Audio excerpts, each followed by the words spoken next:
उसने अभी बोला कि ये परीक्षा थी, मैंने तुझे फिर एक बार फिर पढ़ लिया, है ना। तो जितना फास्टिंग बढ़ेगी पूरा साल, वैसे वैसे परीक्षाएं और भी आएंगी। मैंने बोला था पहले कि ये जब अनाउंस किया था तो मैंने बोला कि आप दासों की सेवा करना, पर मुझे ये नहीं पता था कि ऐसी सेवा मिलेगी ये लोग साथ में लेके जाएंगे और उठाएंगे। तो उन्होंने मुझे बोला था कि बोला था सेवा करना, तो मुझे ये नहीं पता था कि ऐसी सेवा हुई। तो ये अनॉइंटिंग है प्रभु, जिस किसी अभिषेक के लिए आप प्रभु के, चाहे वो पास्टर भी आप करते हो, जब आप उनको छूते हो ना, तो अभिषेक आपके ऊपर ऑटोमेटिक ट्रांसफर होता है। इन्होंने हमसे तेल के पैसे नहीं लिए, उसी चीज के पैसे नहीं देते, तो क्या अगर ये हमसे नहीं ले रहे तो क्या प्रभु इनको नहीं देंगे? बाइबल में लिखा है कि तू मेरे दास के लिए करता है तो मैं कई कितना गुना मैं वापस कर दूंगा। आने वाले दिनों में ये चीजों की टेस्टिमनी वो देंगे। तो प्रभु ये चीज है, जब उपवास कैसे करना कि चिंता मत करो, कुछ नहीं खाना, कुछ नहीं पीना। अगर खाने की दिक्कत है तो मतलब ना खाओ, अगर हो सके तो पियो भी मत, लेकिन अगर इतना नहीं तो इतना तो करो, कुछ खाओ ना, पी पी के क्या करो, गुजारा करो और परमेश्वर के साथ क्या करो, जीवन को व्यतीत करो। हम देखेंगे लूका की अंजील 4:4 में लिखा, वहाँ पे लिखा रोटी के बारे में, अब पढ़ो उस चीज को। वहाँ पे लिखा कि क्या जो हमारी सोच है और आपकी सोच क्या परमेश्वर के साथ मैच करती है। यीशु ने ये बात देखो, ये बात ध्यान से पढ़ना। वहाँ पे ये नहीं लिखा कि पवित्र आत्मा ने, कई लोग कई ऐसे सुनते हैं कि ये बाइबल में लिखा पवित्र आत्मा ने बोला, किसी भविष्यवक्ता ने बोला, किसी ऐसे रसूल ने बोला, लेकिन वहाँ पे लिखा, आप ध्यान से पढ़ो, वहाँ पे लिखा 4:4 में लिखा, किसने बोला, लिखा यीशु ने उत्तर दिया।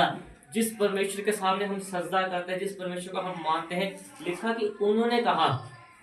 देखो उस शब्द की कितनी वैल्यू है कि प्रभु जी ने बोला। हाँ जी पढ़ो। यीशु ने उसे उत्तर दिया, लिखा है मनुष्य केवल रोटी से जीवित ना रहेगा। हाँ, लिखा कि वहाँ पे क्या लिखा कि लिखा है बाइबल में, ध्यान से देखो, ध्यान से ध्यान दो और पढ़ो।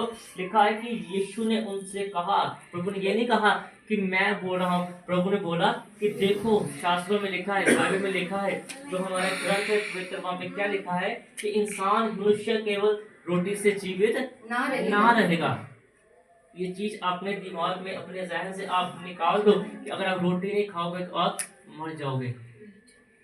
पहले लोग उपवास करते थे, अब हम कर रहे, अभी हम कुछ लिक्विड पी लेते हैं। मैं कहता हूँ धन्य है वो लोग जो परमेश्वर के लिए इतना साफ। प्रभु मूसा जी ने 2 बार उपवास किए, 40 वर्ष कुछ नहीं खा। वचन में लिखा जब प्रभु ने उपवास किए तो निस्सहार रहे, कुछ खाया नहीं, कुछ नहीं पिया, चाहे वो खुदा है, चाहे प्रोफेट है ना, लेकिन जब उन्होंने फास्टिंग को किया, जब उन्होंने ये चीज की, तब वो क्या थे? इंसान थे। हम भी इंसान हैं। जैसे परमेश्वर ने आपको बनाया, वैसे ही परमेश्वर जब प्रभु यीशु मसीह इस दुनिया में आए, मनुष्य रूप में आए, एक इंसान बन के, वो भी वैसे थे। वैसे ही उन्होंने इस व्यवस्था की बातों को माना। जब प्रॉफिट मूसा जी ने उपवास किए, वो भी एक इंसान थे, वैसे ही उन्होंने उस चीज को सहा। हम बोलते नहीं वो तो ऐसे हैं, वो तो अभिषेकी थे, उनके ऊपर बहुत अभिषेक, उनके ऊपर परमेश्वर की बहुत ग्रेस है, लेकिन क्या है, जो कुछ भी है, लेकिन है तो इंसान ना। अगर उन्होंने किया तो आप अपनी सोच को क्यों नहीं बदल? सुबह से कुछ पिया नहीं, चलने में दिक्कत, अगर आपके एक कदम चलने में दिक्कत आ रही है तो 100 गुना, 15 गुना, 50 गुना आपके ऊपर अभिषेक बढ़ रहा है।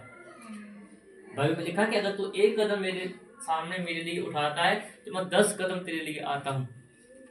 अगर आप करोगे कि ये 4 बर्तन मांजने, रोटी बनानी है, काम करना है, मैं कैसे करूँ, घर बाहर जाके काम करना, खाना पड़ेगा, एक खा लूँ, थोड़ी खा लूँ, कुछ और खा लूँ, तो परमेश्वर भी फिर बोलेंगे कि आप दुनिया में उलझे रहो, अब दुनिया के चलाए चलते रहो। फिर परमेश्वर की निगाह, परमेश्वर की नजर आपसे हट के, जो अच्छी तरह से परमेश्वर के साथ चलते हैं, परमेश्वर की बात को मानते हैं, उनके ऊपर परमेश्वर की फिर नजर ठहर जाती है। एक होता है इंसान देखता है, जब हम सफर करते हैं, हम चलते चलते रहते हैं, जो संसारिक चीजें नजर आती हैं, जैसे जैसे सड़क चलती है वैसे वैसे कुदरत को हम देखते हैं, लेकिन जो चीज आंखों को अच्छी लगती है वहां पे क्या होता है, नजर ठहर जाती है, वहां पे पंजाबी से निगाह रुक जाती है। वहां पे देखते हैं, जैसे आजकल सोशल मीडिया का जमाना, वहां पे देखते हैं कितनी अच्छी कुदरत है, यहाँ पे एक फोटो ले ले, यहाँ पे एक सेल्फी ले ले। वैसे ही परमेश्वर की आत्मा में लिखा बाइबल में कि मेरी आंखें आकाश से धर्मियों के ऊपर लगी रहती है। परमेश्वर देखते रहते, परमेश्वर वॉच करते रहते कि कहाँ पे आप क्या कर रहे हो, कैसे आप परमेश्वर के साथ चलाए चलते हो, क्या आप परमेश्वर के चलाए चल रहे हो या फिर आप अपनी चीजों से चल रहे हो। जो इंसान परमेश्वर के चलाए चलता है तो परमेश्वर ढूंढते हैं। जैसे आपने हमने बाइबल में देखा कि शैतान जब प्रॉफिट अय्यूब के पास गया, उससे पहले वो परमेश्वर के पास गए। तो उसने बोला कि परमेश्वर ने बोला कि कहाँ से आया, तो उसने बोला कि संसार से घूम के संसार का चक्कर लगा के आया हूँ, कि किसके ऊपर मैं अटैक करूँ, किसको मैं परीक्षा में डालूं, किसको मैं तेरे सामने गिराऊं। तो प्रभु ने बोला कि क्या तूने मेरे प्रॉफिट को देखा? तो उसने बोला कि आपका क्या है, हाथ उसके ऊपर है। यही चीज बोली, कुछ और लिखा ना कि आपका क्या है, हाथ उसके ऊपर है। हर दुख में, हर परेशानी में वो ऐसे प्रॉफिट थे, वो हर चीज को सहते थे। मैंने अभी बोला कि परमेश्वर की निगाह, परमेश्वर की नजर वहां पे क्या होती है, ठहर जाती है। वो अभिषेकित के ऊपर जो हर हालात में खुश रहता है, तो ये नहीं सोचता कि मेरी पत्नी क्या बोलेगी, मेरे बच्चे क्या बोलेंगे, मेरे माँ बाप क्या बोलेंगे, मैं जहाँ पे काम करता हूँ वो क्या बोलेगा। उसको नजर आता है तो सिर्फ खुदा नजर आते हैं, खुदा की क्या कहते हैं, रहमत नजर आती है। तो परमेश्वर को भी बस फिर जो आसपास में कलीसियाँ होती हैं, जो आसपास में पास्टर होते हैं, उससे ज्यादा परमेश्वर को वो नजर आता है इंसान, क्योंकि उसके ऊपर ग्रेस, परमेश्वर ने अपने काम को बढ़ाना है, परमेश्वर ने काम लेना है। तो किसी के जिस्म में आके अपना काम लेना, परमेश्वर को जिस्म चाहिए साफ, शुद्ध और पवित्र। तो परमेश्वर उस जिस्म को देखते हैं कि ये जिस्म है, ये इंसान है, इसमें वो सहनशीलता है कि ये दुखों को सह सकता है। अभिषेक जब आपके ऊपर आता है, उससे पहले कई बलिदान आपको देने पड़ते हैं।